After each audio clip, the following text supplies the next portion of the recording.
Welcome everyone to the Collaborative Mentoring webinar series, and thank you for joining us. Today we'll be talking about how mentoring programs can support healthy matches. I'm Jennifer Burgoyne, Program Manager here at Mentor, the National Mentoring Partnership, and I'll be facilitating today's conversation. So let's get started. This webinar is part of the Collaborative Mentoring webinar series, which is funded by the Office of Juvenile Justice and Delinquency Prevention through the National Mentoring Resource Center and facilitated in partnership with Mentor. These webinars would not be possible without the planning team, which includes the amazing affiliates shown on this slide. In addition to this webinar series, the NMRC provides many resources for mentoring practitioners. At the end of this webinar, we'll provide more details about how you can access this free support.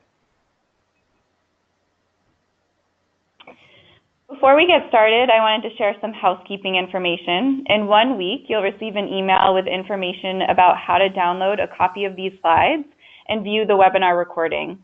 You can also access this information directly by going to Mentor's Collaborative Mentoring Webinar Series website in the next week.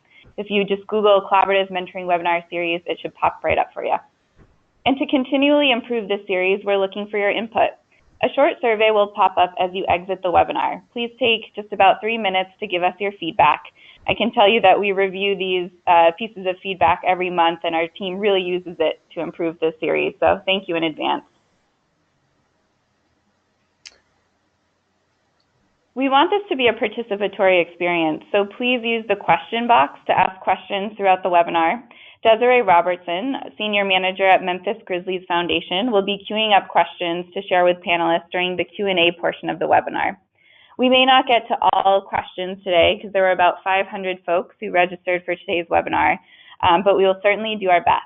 And first, to get a sense of who's on the line with us today, we have 2 short polls for you. Let me bring up the first one here. The first one is, what is your experience level in the mentoring field? Are you a beginner, experienced, or expert? I'll give you a moment to select your option.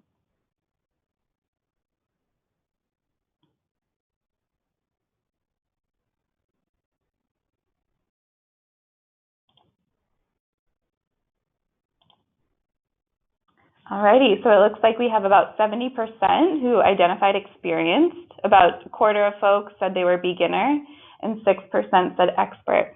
Excellent. We have one more poll for you today. What is your role in the mentoring field? Are you a practitioner, researcher, technical assistance provider, funder, or other?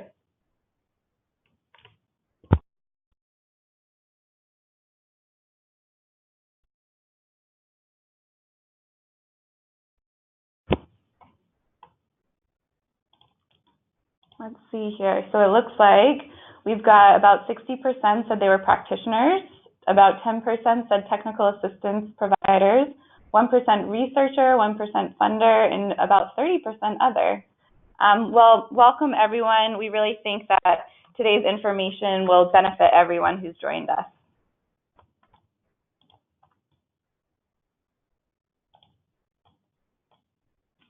All right, so today we're joined by 3 expert panelists who have years of experience in the fields of positive youth development and mentoring. I'd like to first introduce you to Dr. Dustianne North. Dr. North has provided training and technical assistance in the field of youth mentoring and related youth services fields since 1995. She draws upon her diverse experience and training to work with direct practice issues such as communicating with youth, as well as community issues, program design, and interagency partnerships.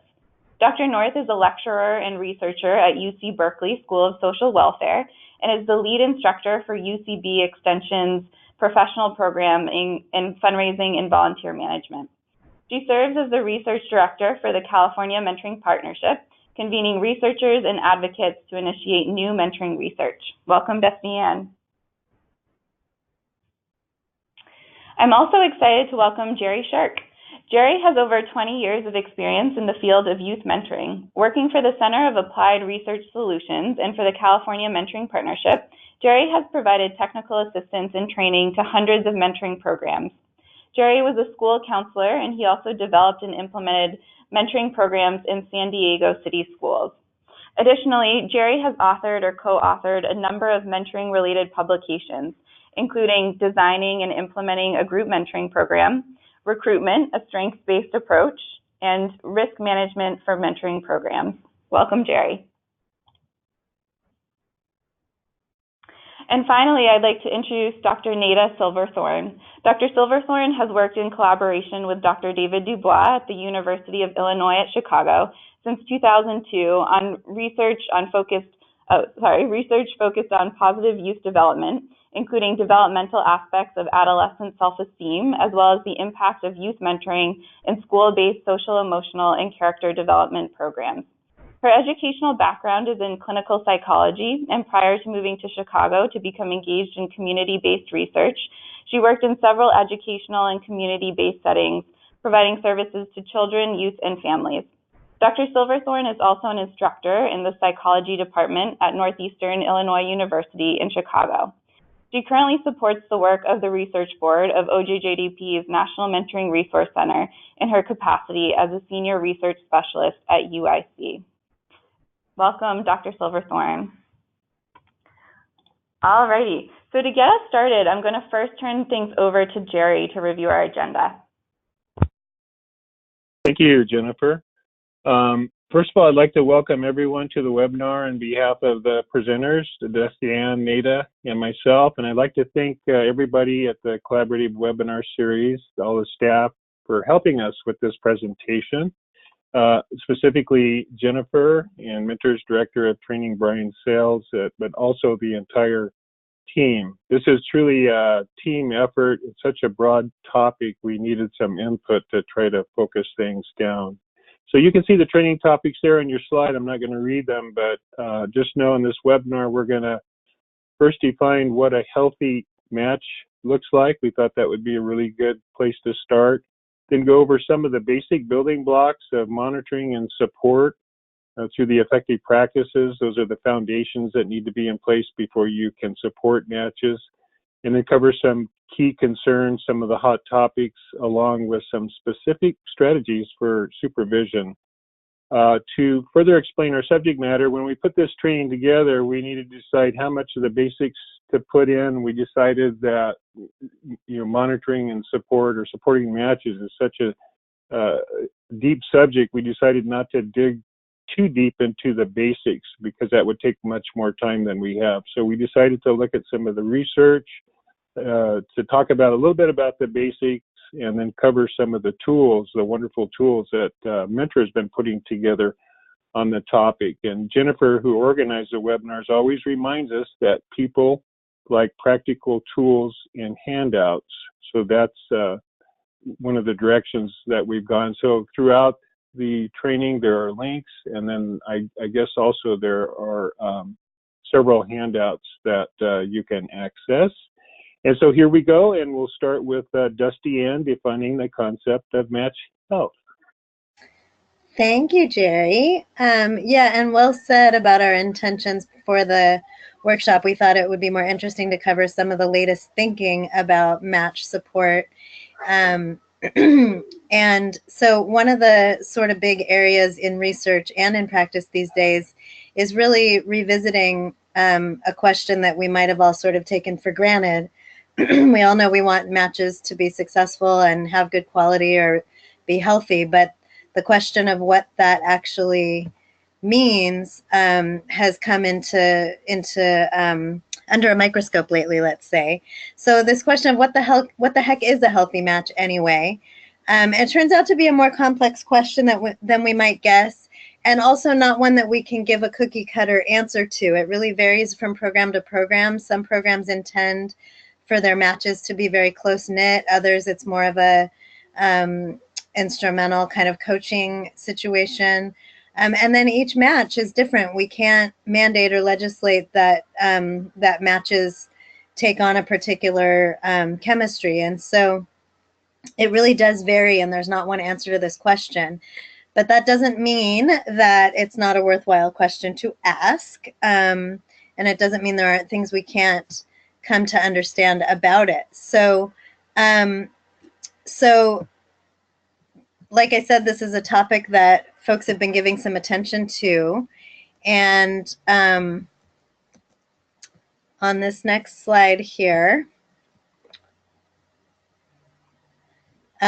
there's one framework I wanted to, so Jerry mentioned that there's a lot of tools that have been put out by Mentor lately. So this is a framework that's one useful way of understanding match quality or match health. So this is from a tool that Mentor put out last year called Examining the Health of Youth Mentor Relationships, Youth Mentoring Relationships. And it's a way to kind of be a little more systematic about looking at how our matches are doing. And it's got a nice visual and some easy to understand kind of ways of thinking about it. So we thought this was a good place to start. Because before we can decide how to support matches, we have to have a sense of what is it we're looking for them to look like. So in this model, as you can see, the quality of the interactions and the depth of engagement are key. So that's what the green versus yellow versus red lines are. Give us a sense of what those interactions look like, whether they're strong, adequate, tenuous, weak, etc. Frequency of meetings and duration of match are considered two real benchmark measures or ways of thinking about match quality. But this actually goes beyond that and gets into more of the substance of those interactions. The other thing that you can notice on this slide is that it's not just the connection between the youth and the mentor. That connection is still considered sort of primary and most important.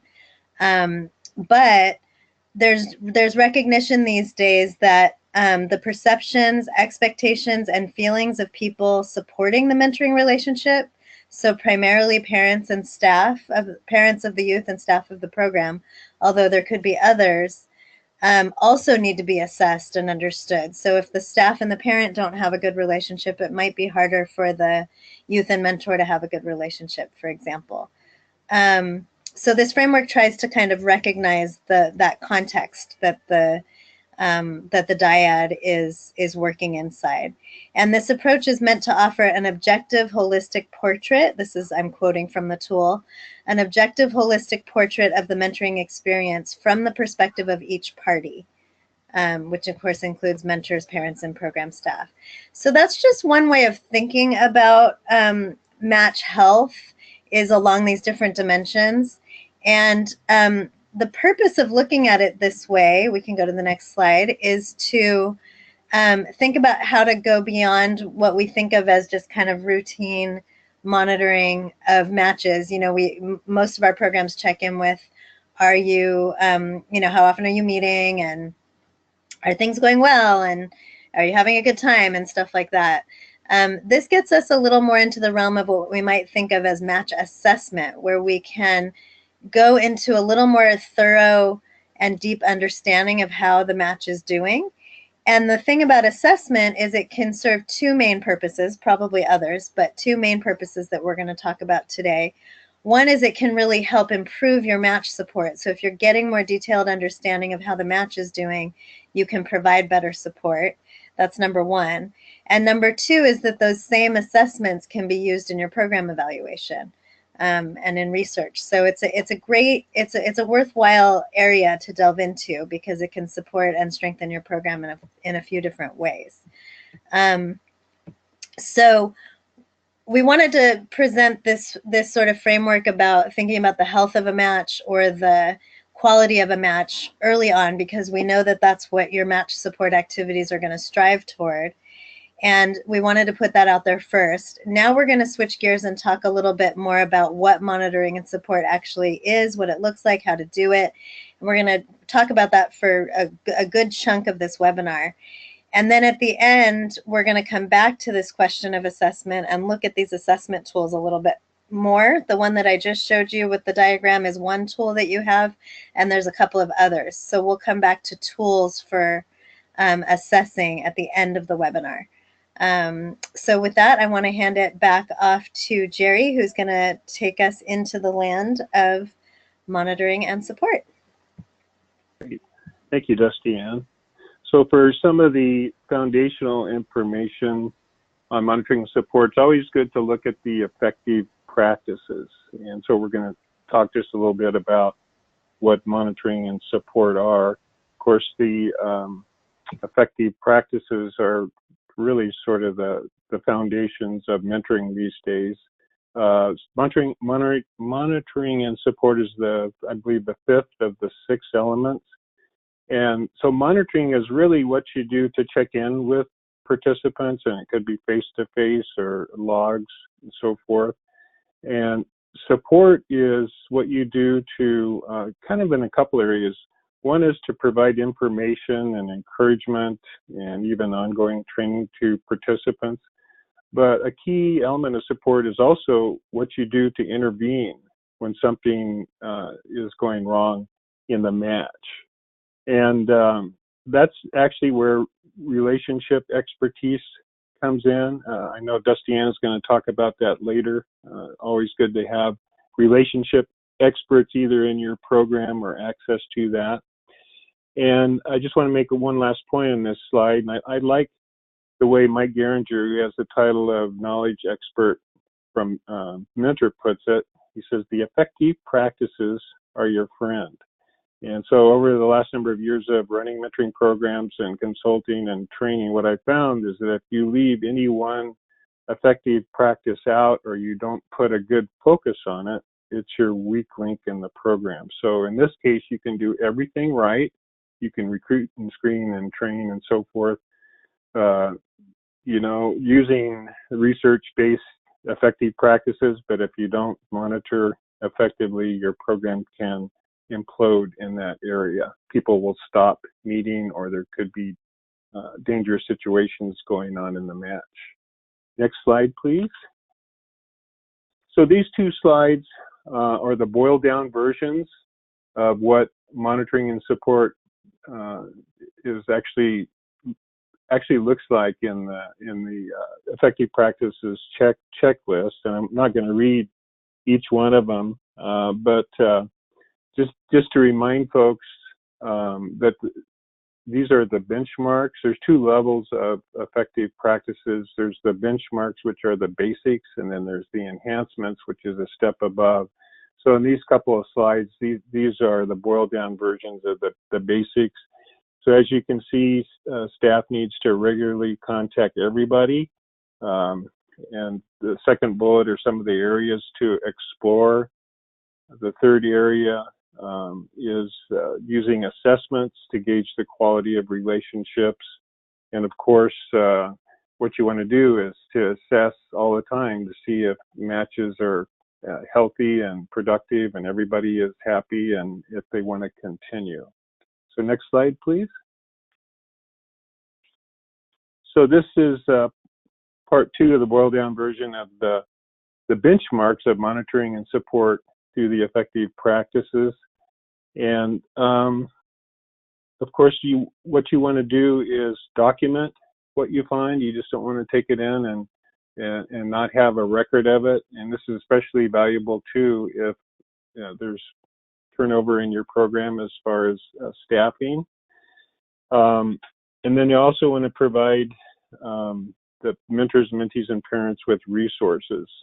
And this is the part of support. It's kind of preventative before you have to intervene. So giving them the right information and all the resources to address the rising challenges. Then also you want to, in the effective practices, say provide 1 or more yearly post-match mentor trainings. A lot of programs have a lot more than 1, especially big programs. You might have a huge program might have 1 a month, and they might have a requirement that mentors attend 1 or 2 or even quarterly.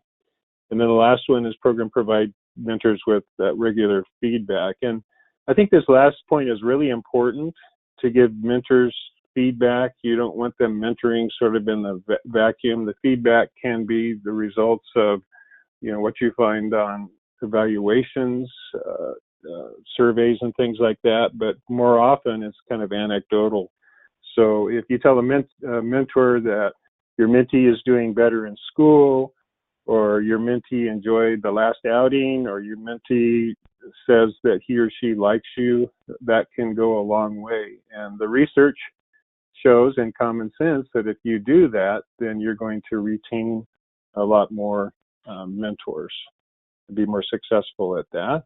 So I'm going to turn it over to Dustianne for staffing needs. Great. Oh, actually, Jerry, I think you have one more slide. So I've talked about this a little bit, but of course, sound program design follows effective practices. And we're in the 4th edition of the effective practices, and Mentor puts those out. And then thoughtfully develop program policies and procedures. There's a tool out there that hundreds and hundreds of programs use. It's the generic mentoring policy and procedure manual. It has all those elements of the effective practices, and they're both policies and procedures. The procedures are actually then step by step. This is what our program does. And so you can tailor it to your own program. And then during recruitment, orientation, screening, and training, really give people an accurate picture of the program. We're going to talk several times about expectations today. It's most important that everybody knows what they're getting into, that they have realistic expectations for the outcomes, and so that means the parents have realistic expectations of what the mentor is going to do and work with and deal with their son or daughter, and so forth. And then also use participant contracts to increase accountability. So those are suggested for mentors, mentees, and parents. And so now we'll turn it over to Dustianne. And thanks, Jerry. So what we're talking about so far is how to lay a good foundation and groundwork for your monitoring and support. So we're kind of talking about the things that are needed in place, hopefully before you're in the situation of supporting and monitoring a match. And one of those key needs is to make sure that you have adequate staffing. If you don't have enough match support specialists to pay attention to your matches, it can be really, really difficult to do good match support. And in one-to-one mentoring, we tend to call it a staff per match ratio. If it was group mentoring, you might think of it as staff per group, or you could still think of groups as matches. They just are different numbers. So depending on your program model, you'll have to decide kind of how you want to conceptualize that. So the question is, how do we get to an answer about what is the appropriate ratio of staff to youth in your program? And this question is important in any youth program, but consider that in mentoring, if you're supporting one match, you're not just working with that mentee. So like in a one-to-one program, each match has a mentor, a mentee, and a parent at least, and might have others involved. So whereas some other kinds of professionals like school teachers, et cetera, might be able to manage, one teacher for 30 youth or something like that, although that's high for teachers as well. For mentoring, that would actually mean one person managing 90 people at minimum, the mentor, the mentee, and the parent for each match. And it's really hard for just one staff person to even keep that many people straight in their minds, let alone give them due time. And you do want your staff ideally to have some familiarity with your youth, with their parents, and with your mentees. So it's good to think critically about how many matches they can adequately and with quality sort of support. And then a couple of considerations with this also is that matches with mentees who face considerable obstacles are going to need extra support. So if you're serving youth who are living in really violent and dangerous neighborhoods, or youth who are in foster care in the justice system, or maybe youth with disabilities, et cetera, they might need even more match support. So keep that in mind as well. And then this probably seems straightforward, but community-based matches generally need more monitoring and support as well, as opposed to site-based matches. So if your matches are only meeting, on site at a school under supervision, there's still the potential that they could end up seeing each other outside of that setting, or that something could happen. So you still want to be really thoughtful and careful. But the community-based matches have the highest level of risk, I would say, because matches are usually out and about together, getting into cars together, possibly even spending overnights together. So then you need even more thoughtful and almost wraparound monitoring and support. So due to all of these complexities, our field has grappled honestly for years with questions about staffing ratios. And like I said, there's still not one single answer today. But we do have a really great tool that Mentor put out last year, which came out after the Summer Institute on Youth Mentoring the year before was about match support, and there was agreement there that that programs needed help understanding how many matches they could support. So there's this great tool, and the link is here for you. It looks a little daunting when you first open it because it's about 26 pages, but really it's actually very well organized. And a lot of those 26 pages are attachments that you need once you get deep into it. The main document is actually pretty short. And so what it does is it allows you to consider the various tasks that your match support specialists have to do in order to give good match support. And it suggests time allotments for many of these. And then it allows you to actually tally the number of FTEs that you'll need to support a certain number of matches in your program. Do note if you use this tool that it does not include pre-match activities like recruitment and training. So if you use this calculator, you'll have to add back in the time that people have to spend on those activities. Some programs, recruitment and training is one department and match support is another. Other programs, it's all the same people doing it, or you might be a really small program where one person is doing all of it. So you would have to add that on if it's the same people doing both. But it does include ongoing training and support. So for in-service trainings, once mentors are matched, it does include that. And it differentiates between support that's needed during the match, during matching, I mean to say, so as you're putting the matches together, and then during the first year of the match, and then post first year. So that's kind of nice because we know that our matches need a little bit more support up front, and it helps you think about, okay, I have 15 matches that have been around 2 years, so I can calculate my needs for those one way, and then these other matches that are coming in that are newer need a little bit more time, etc.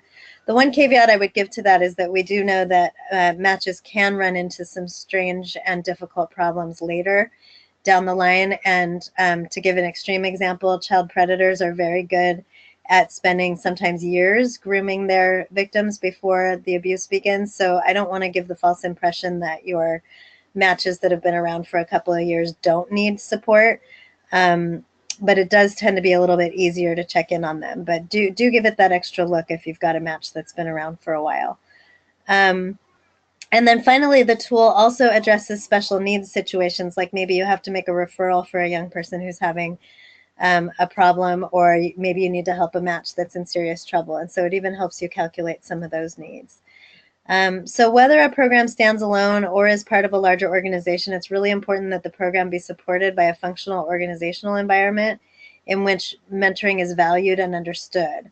And without that, they're not going to give you good staffing ratios. You're not going to get the other kinds of support that you need to give your matches the support that they then need. So everything we've been talking about so far is sort of the foundations that you need in place to be able to do good match support. And if we can go to the next slide, I have one more thing to say about that, which is the need for clinical support. And Jerry mentioned this earlier. So this would be human relations experts of some kind, maybe therapists or social workers, or folks who know how to deal with the interpersonal and intrapsychic and relational and sticky issues that can come up in matches. Lots of our programs are run by young, energetic professionals who are not too far out of college, for example, or folks who come from the same background as our youth. And those are really great energies to bring to mentoring, and absolutely competent for a lot of what we do. But there is that need. We are talking about relationships here. We are talking about situations where there could be some risk.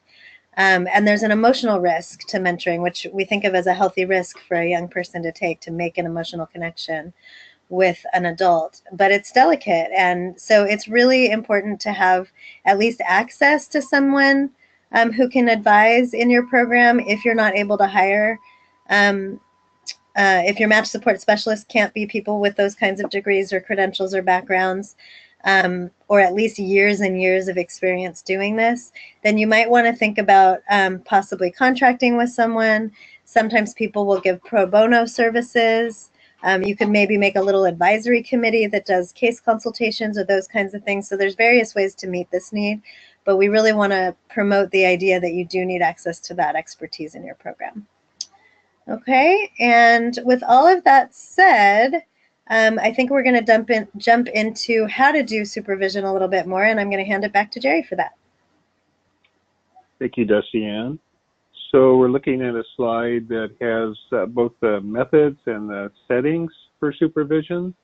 And so the methods, this is what we came up with. There may be more, but of course, old school is face-to-face and phone and email, and I guess probably there's some programs that are supervising through texting today.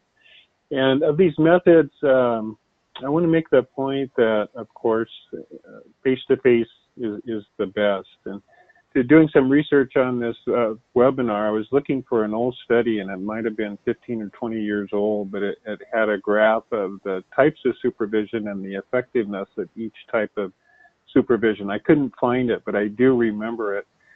And it had, it actually had face-to-face, phone, email, and then the last one was not text, it was none. And it had a bar graph.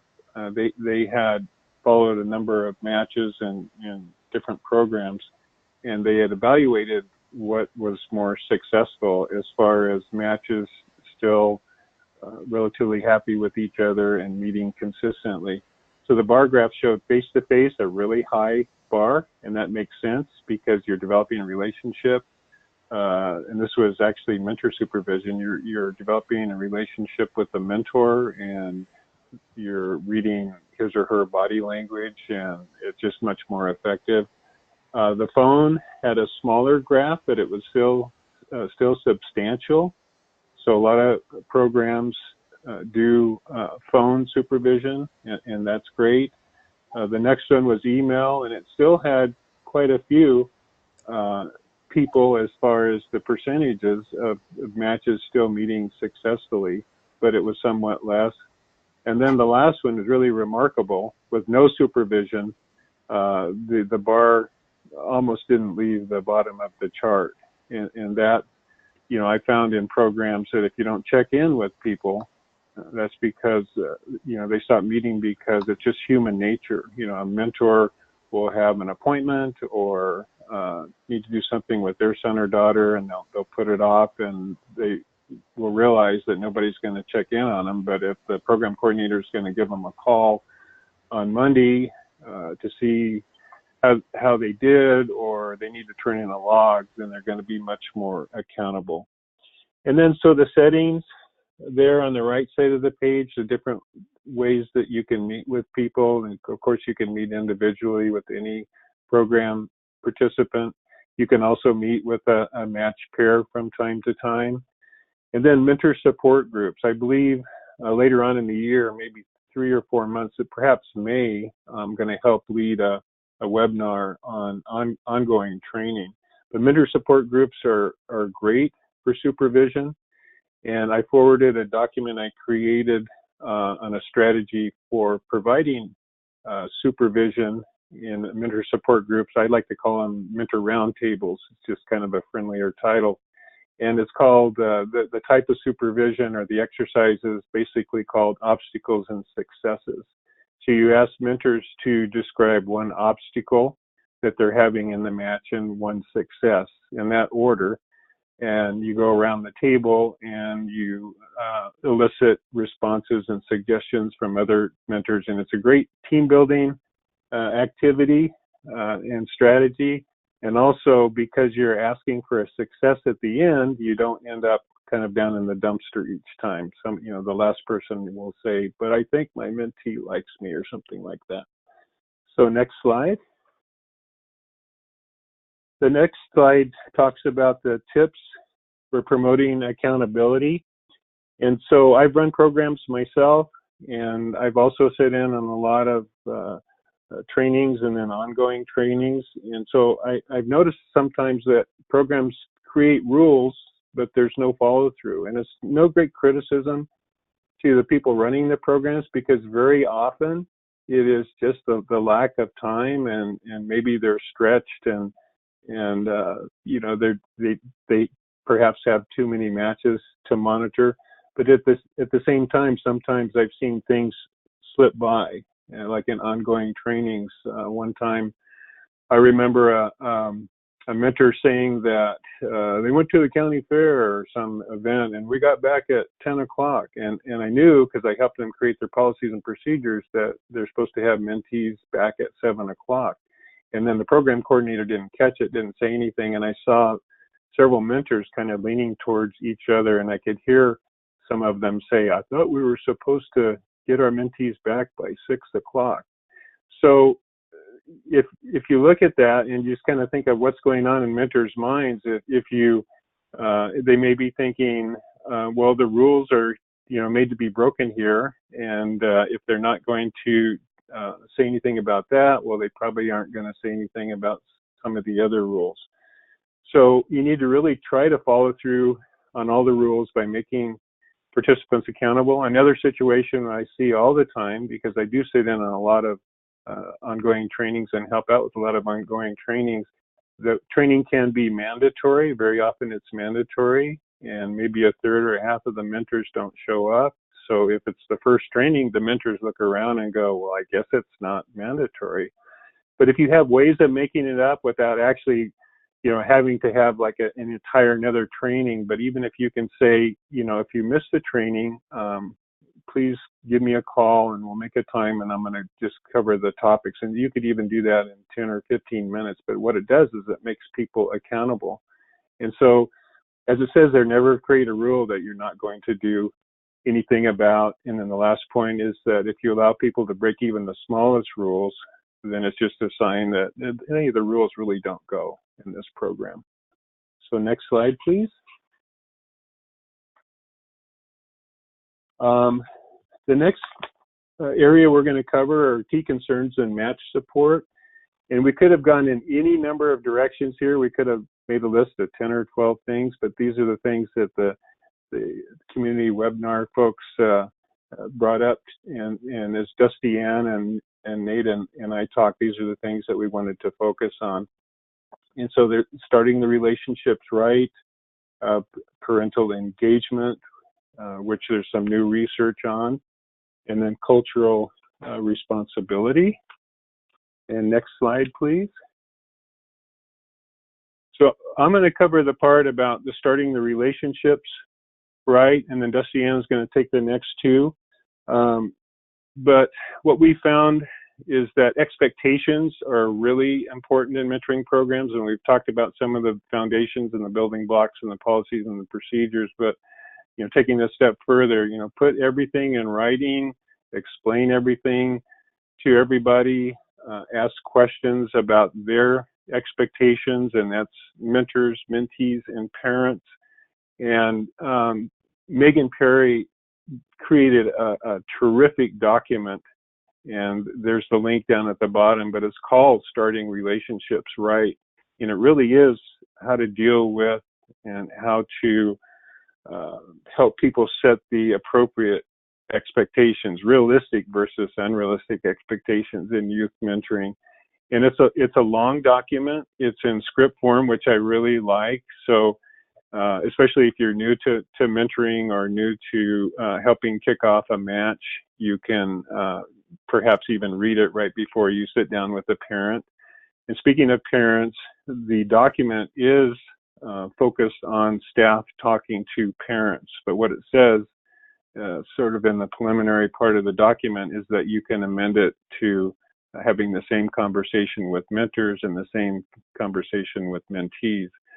And it covers 7 areas, and it starts out with communications, and it's just got really terrific questions, and questions that you really want to clarify when you're starting the match. And things like, to the parent, what days of the week and what time would you prefer to connect? What's a good phone number? Is there a time we can set up a recurring call?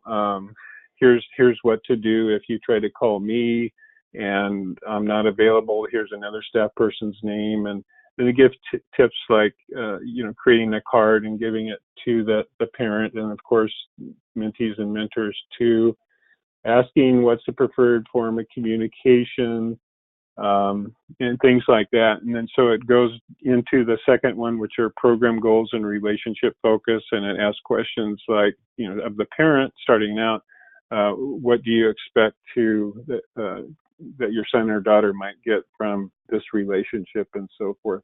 So it's really a terrific document. It's long, but it covers all the areas. So I think it's good that it's a 12-page document. And the next time I'm a program coordinator in a mentoring program, I am going to use it. And then I'm turning it over to Dustianne for parent engagement. Thanks, Jerry. Good thoughts there. So yeah, the second issue we wanted to cover is this issue about engaging parents in the match. And I think a lot of our field is already kind of up to speed on the fact that we've sort of changed what we recommend about parent engagement. There used to be this concern that if we created too much of a relationship between the mentor and the parent, the staff and the parent, that it would somehow interfere with the dyad. And so the suggestion used to be sort of have a cordial but distant relationship with the family outside of the youth. And that's really changed a lot, partially based on some research that's come out that showed that that's not really helping match as much. And so now the idea is it's best if mentors make and maintain connections with parents. A couple reasons for this, just to remind folks who have heard it before and for anybody who's new. Some of the research has shown that parents are ending up not only just being not engaged, but are starting to be seen too much as a barrier to the match, by staff, which then makes mentors become kind of wary of parent interaction. And yet research shows that caregiver engagement might support better outcomes for matches and mentees.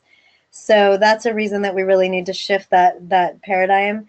And then also, given that there tends to be class and race differences between the mentors and staff versus the families served. Most of our mentors and staff are white and middle class, a lot of them female. And then a lot of our youth and families that we're serving are of color and sometimes facing really high challenges. And so that just makes the issue that much more important, because if we have sort of more affluent outside folks coming into families and saying, I'm going to make a connection with your child, but you're not important to the match, there's just a whole host of problems with that approach. So just to remind folks why some of the reasons we're so concerned about this. So next slide is a couple of tips on just how to engage parents and families. So one is just making check-ins with parents and youth just as important as with mentors. I think we might have made that point before. This is important for safety anyway, but really engaging the parents and the youth in those check-ins, as opposed to just checking in with your mentors and thinking that means you know what's going on with the match. Engaging parents in helping youth get the most out of the match. They're not just there to give permission for outings or sign permission slips or make sure the youth can show up someplace, or that. They should be active partners in helping the young person get something out of the match. So, I mean, a big part of what we're teaching here for youth is relationship skills and how to have a good relationship. And nobody better than parents to guide children into making a connection with an adult, especially if they're a stranger. Supporting parents directly when the needs arise. Sometimes the families are going through things and you might be seeing a parent as somehow either interfering with a match or not supporting the match, and you might find out that what's actually going on is that there's something really challenging the parent directly or challenging the whole family, and they might need that additional support. It may not be the mentor's job to support the entire family. That's probably too much for a volunteer and could sort of compromise the dyad, but your staff absolutely can do that. And the better prepared you are to help families that are in need, the better program you'll be able to run. And then just probably maybe most important is respecting their perspectives as valuable and their interests as relevant. And I think if staff come in with that sort of attitude, then that's the attitude that will get translated to the mentors, and the families will feel that, and I think it'll help with retention, and I think it'll help with match quality, and the research says so as well. So just some tips for how to do that.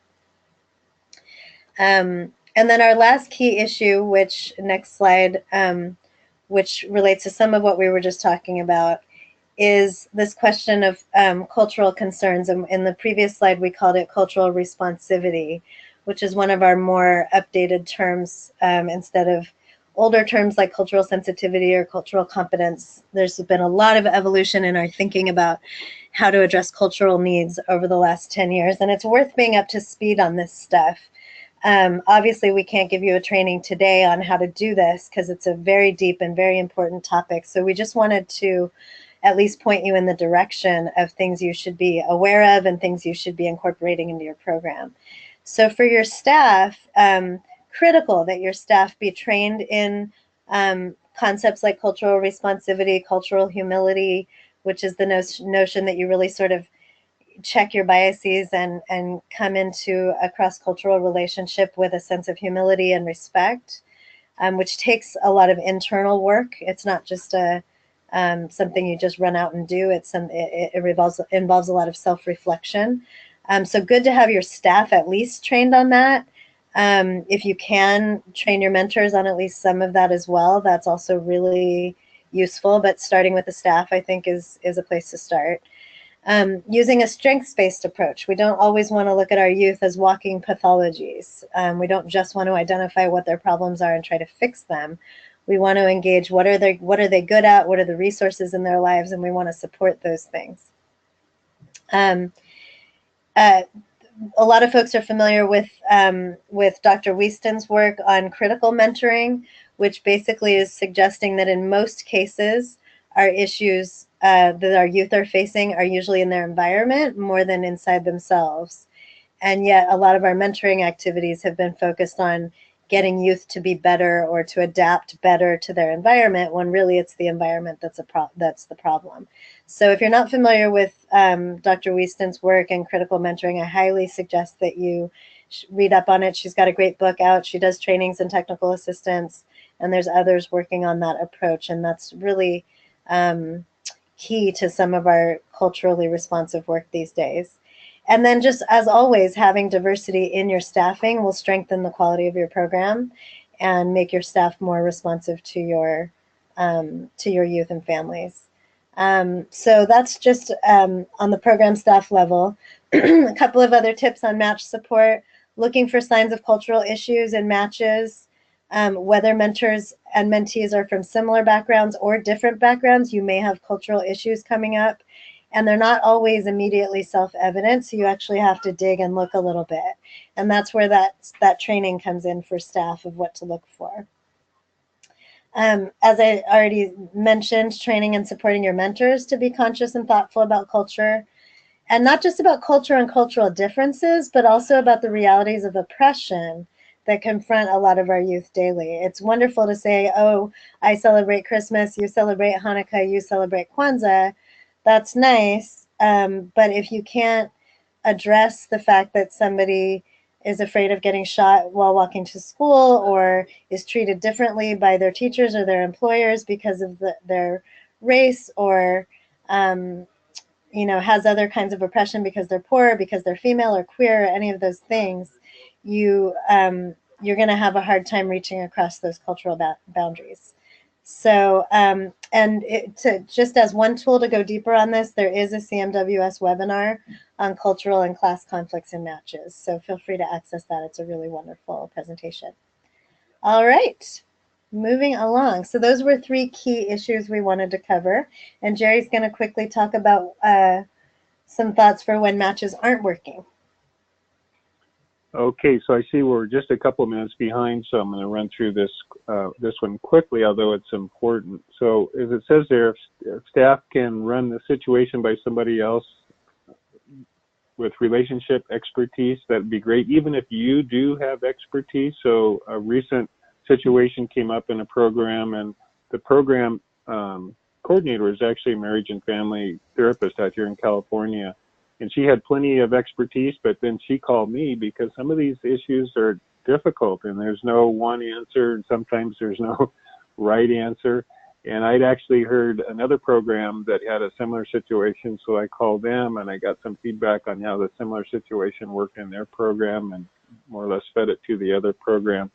So it's just like in, you know, if you're in counseling, in the counseling world and you have supervision, you can have 10 trained counselors there and everybody will have a different opinion on what to do in a certain situation. But then back to when the match isn't working, you always want to honor the importance of trying to save the relationship. So you don't want to just terminate it at the first sign of any difficulty. So it's good to reach out to people, to check in with both the mentor and the mentee and get their side of the problem, to give them some strategies. You may have to coach somebody to be patient. You may have to coach a mentor to back off. And then you can consider if it would help to have a three-way meeting to kind of clear the air and provide them with more strategies. And then, of course, prior to ending the match, try to get a consensus from everybody involved so somebody won't be blindsided. One side of the match may think it's going well, the other side doesn't like it at all, so you don't want to just walk in one day and say, well, that's it. So you want to try to slowly get a consensus from everybody, if it's not working, that it isn't working. And then as far as closure, you would still want to provide some sort of closure, and there's some great closure tools provided by Big Brothers and Big Sisters of Massachusetts Bay, and they get into some of the details, and the details are important. Their emotions, and they say things like, you know, let them know there's no right way or wrong way to feel about this match closing, and so on and so forth. And in service of time, I think we're going to move on. And is it correct that we're going to skip the first question area and go straight to Naida? Yeah, Jerry, thanks so much. We do have some questions coming in. I've seen a few come in, but we have a longer Q&A portion at the end of this webinar, so I think we're going to address those questions then. So we'll move right along here. Okay. Okay, great. So the reason we had a Q&A originally scheduled for right now is that we're going to switch gears a little bit. And now we're going to get into actual tools we're going to come back to that question of match health or match quality and how to assess for it. So we talked at the beginning that this is kind of what we're aiming for. We want to see as many green lines between these parties in this diagram as possible. And so we kind of set that up as an ideal at the beginning of the webinar, and then we've been talking about all these different match support strategies. So now we want to come back to how to assess match health and how to make meaning of what you're seeing. And there's 3 tools that we want to bring your attention to, and I'm going to tell you a little bit about the first 2, and then we're excited to have Naida Silverthorn with us today, who's working on a new section of the match support, a new section on match support for the Measurement Guidance Toolkit. Obviously, when we get into tools, every tool is different and each tool has its own quirks. We only have so much time, so we just want to give you kind of an orientation to each one. And then at the end, we'll be able to take your questions about everything, whether it be about how to do match support or about the particular tools. So the first tool is the one that I mentioned at the beginning, which is this tool called Examining the Health of Youth Mentoring Relationships that's already up and available via Mentor. And so the idea is that you do assessment of your matches. We talked about that early on. And the idea of an assessment is that a relationship is evolving over time. And the way to capture that is to take a snapshot of the relationship at several points in time, and then you can kind of track how it's been changing over time. And I'm sure you all do this at least on a basic level, but this tool is to help you get a little deeper with it. And again, the goal of this is to inform what kind of support you give, to bolster the quality of the experience, hopefully make the outcomes better, reduce premature termination. Hopefully you can catch problems earlier and avoid matches terminating whenever possible. And so you may be able to use this tool up as many as several times a year. The tool that Mentor has out already does have several measures of match health included in it. So things like the consistency and frequency of interactions, that's basic. But also, what kind of communication do they have? Are they youth-centered in their approach to mentoring, meaning the youth gets to decide or help decide how the activities proceed and what the focus of the match is? Is the youth emotionally engaged? Is the mentor emotionally engaged? Are they having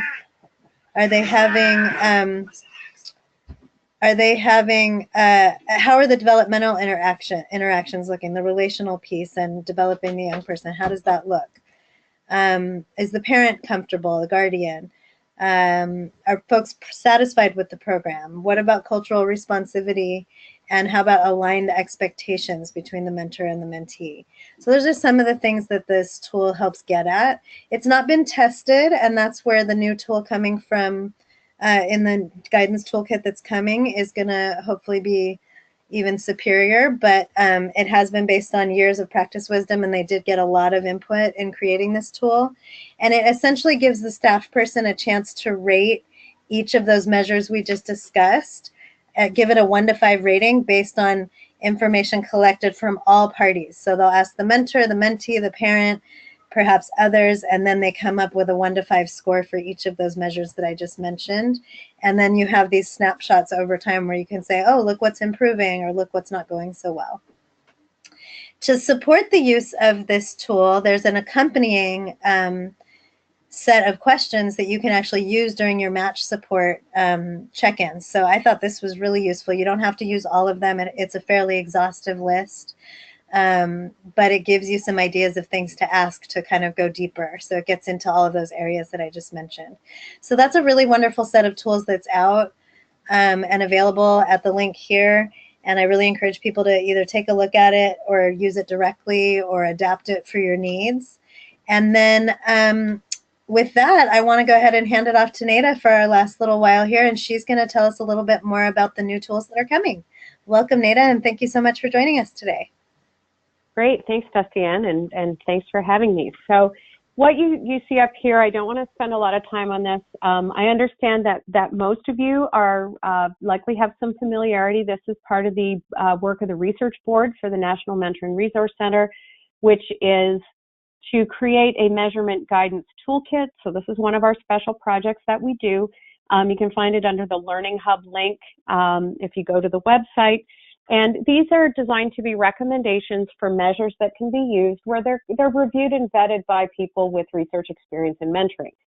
So in the years prior, the focus has been on youth outcomes and on risk and protective factors. And our task for this year was to focus entirely on match health, or as us academics call it, mentoring relationship quality. So if we can go to the next slide. So we use slightly more elaborated frameworks. So this is the framework that we decided to work with. We thought it would be helpful to really just say, look, let's look at some of the frameworks out there, pick one, and as we're evaluating and looking at measures, look at how it maps onto this framework, just so we can have a point of comparison. So this really, it looks really complicated. The actual table in the text is even more so, but it really just kind of fleshes out and operationalizes elements in the framework that Dustianne had already shown you. The focus is particularly on that piece between the youth and the mentor, although as we'll get to, it also brings in some of these outside supports. So in this framework, there are these kind of 3 major divisions. So the internal match quality is really about how the match participants, the mentor and the youth, feel about their match and each other and how well they fit. And it's divided into relational and instrumental to really view these as not opposing forces. The relational piece really gets at things like closeness, intimacy, how satisfied they are with the relationship. And the instrumental piece gets at the degree of growth orientation in the relationship. So the approach the mentor brings, the approach the youth brings, how satisfied the youth is with how much support they get. There are ways of objectively assessing these. We've already talked about things like assessing how frequently the match meets, how long it lasts. There's a separate piece for match structure, which really gets into what does the match do? What is the focus of their activities? Authorship, who decides? Is it driven by the mentor, by the youth? Do they collaborate? But you can see most of this is focusing on what goes on in the match. But the external match quality piece isn't so much about the relationship, but these are outside elements that are not within the direct control of the mentor or the youth, but that nonetheless influence the relationship. So this includes things like programmatic support, which would include, of course, monitoring and support from program staff, as well as parent engagement in the match.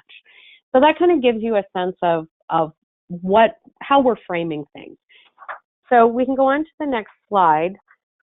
And just to kind of go over where we're at. We're in the process of doing this right now. We're meeting weekly. We've been diving into a bunch of measures. So the priority or the plan is to, sometime this summer, have everything up online, where we have 4 or 5 broad, or what we're calling omnibus measures of mentoring relationship quality.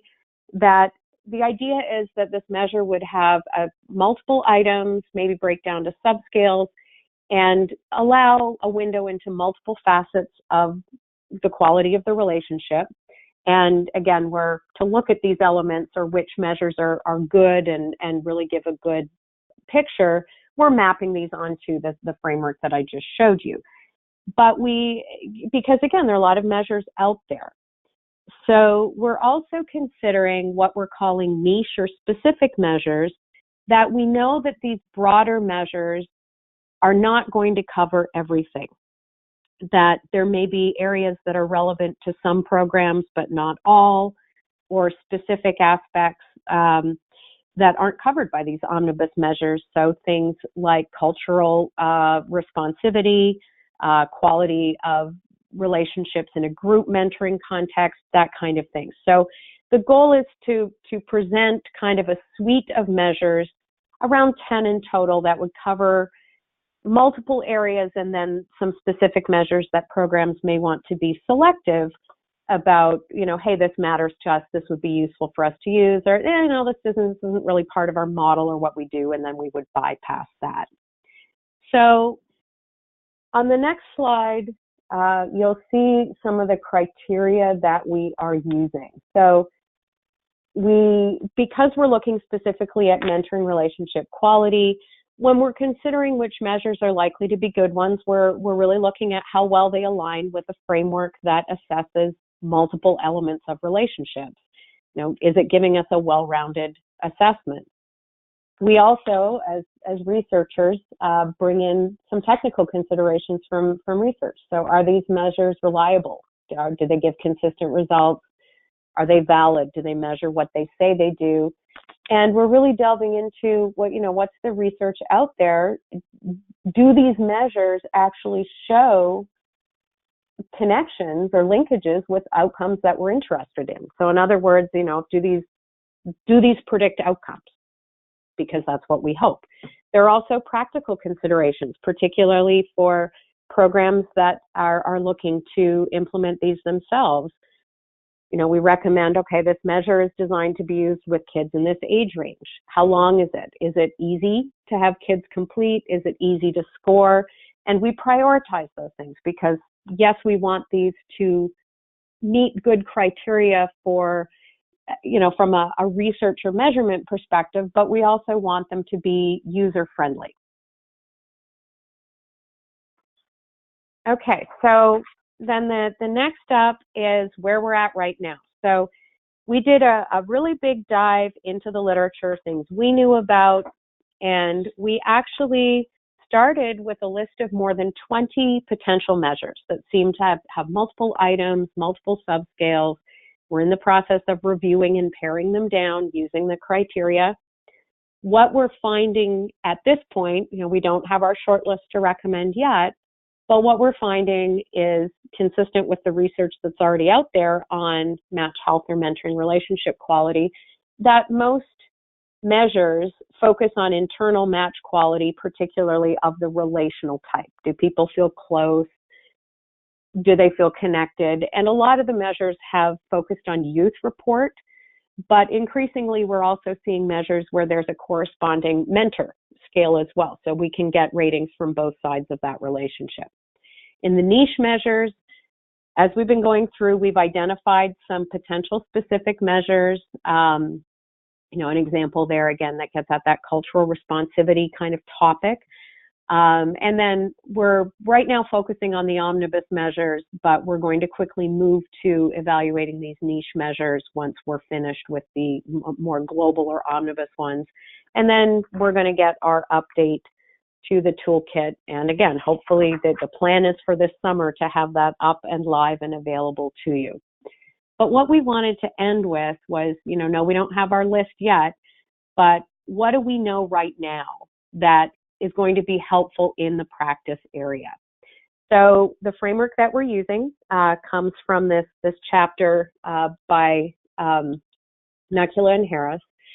And they even note in their own review that if you can only assess one aspect of mentoring relationship quality or match health, you want to focus on the quality inside the match, between the match participants. But bear in mind, that's only one part of the story. So again, these other tools bring this in as well, that it's extremely important to ask about how do you feel about this person you're matched with? Do you feel comfortable? Do you feel close? But also, do you feel like this is benefiting you? And again, not an either or. And the growth orientation does tend to focus more on the youth, but as noted, we want to be sensitive to not viewing youth solely as these kids with deficits in need of growth. There's some research emerging that mentors benefit from being a mentor in terms of their own personal growth. So being sensitive to that is important as well. It's important to not just focus on the objective indicators, how many times did you meet in the last month? How much time did you spend together? But to really ask questions of the mentors, the mentees, parents, other people about how do you feel about this? Does it feel good? Are you okay with everything? Any concerns? We do want to ask about positive and negative aspects of the match relationship. So not just how close do you feel, but hey, are there ever any times where you're feeling disconnected? So you want to provide that space for people to raise concerns. And also, we don't want to focus just on the relationship itself without looking at the structure and outside things. So, what kinds of things are you doing? How do you feel about that? Is there any other way that we can support you as a program? Bringing in the parent, how engaged is the parent? Does the mentor have any concerns? And again, to really be attentive from a match support standpoint, to look for logistical things or things that could be impeding the match or getting in the way from the outside, because addressing those early is likely to prevent the risk of early closure. So those are kind of some practical things we know from where we're at right now. So hopefully that gives you a sense of where we're at, gets you a little bit excited about what's coming this summer, and gives you some food for thought. Thanks so much for sharing, Dr. Silverthorn. I feel like match support can be such a nebulous topic, and it's great that the OJJDP NMRC research board has found some concrete ways to measure match health. So it's definitely something to look forward to, and I thank you for taking time to give us a little preview there. So I'm going to turn things over now to Desiree, who's been monitoring the question box, and I think she'll share some of the questions that have come in. Yes, thank you. Thank you, Jennifer. Thanks to the panelists. There's some great information out there. Well, one of the first questions, for sake of time, that I would love to ask, and I would toss this out to Dustianne, in thinking about referring to adequate staffing, because capacity is quite key to a great quality mentoring program. What is the ideal staff to youth ratio to provide for quality support? And I know you mentioned a little bit earlier, but could you elaborate on that? Sure, I can take that one. So like we said, there is no magic number that we can just say everyone should do this, because it really depends on the structure of your program. Is it one-to-one? Is it group? Is it site-based? Is it community-based? What is the level of need? How close are the relationships structured to be? What kind of unsupervised activities are they doing? So there's no one answer to that. So that's what that match calculator is really for. But one guiding principle I can suggest, and then I can give a tentative idea about numbers. A guiding principle, and I said this earlier, but can the match support person hold every person in their minds and know who they are and have a sense of where they're going? in the match. So the mentor, the mentee, and the parent at least. Do they remember their names? Do they remember what was discussed last month? And it's okay if you have to do a little refresher looking at your notes, but if you can't even keep track of who you've got, then you can't supervise well. So that's one way to think of it. For years, I always told people in a traditional community-based one-to-one mentoring program, it's not a good idea to have more than 1 per 25 matches. That's what I used to tell people. But again, that depends on, are they doing recruitment and training also, or are they just doing match support and all these other factors that we talked about? And then if the youth are particularly high needs, I used to tell people it should be even lower ratios, more like 1 to 15 or 1 to 20. But again, it just really depends on your program. So hopefully that helps. Great. Thank you so much. All right, one good question came in about running a school-based mentoring program. Should they have the mentors connect with the parents, even if parent engagement is not mandatory? And then could you talk a little bit about what happens maybe to the school-based matches and monitoring and support when parents are unavailable? They gave an example of phones are cut off, they're moving, and there's not a really good address, to reach them, and et cetera. So is teacher contact enough? And especially if parent engagement, again, isn't mandatory. And I'll toss that to anyone that would like to answer. Yeah, anyone. I can take it because I covered this, but Jerry, if you have thoughts, or Naida, feel free to jump in. Go ahead, Dustianne.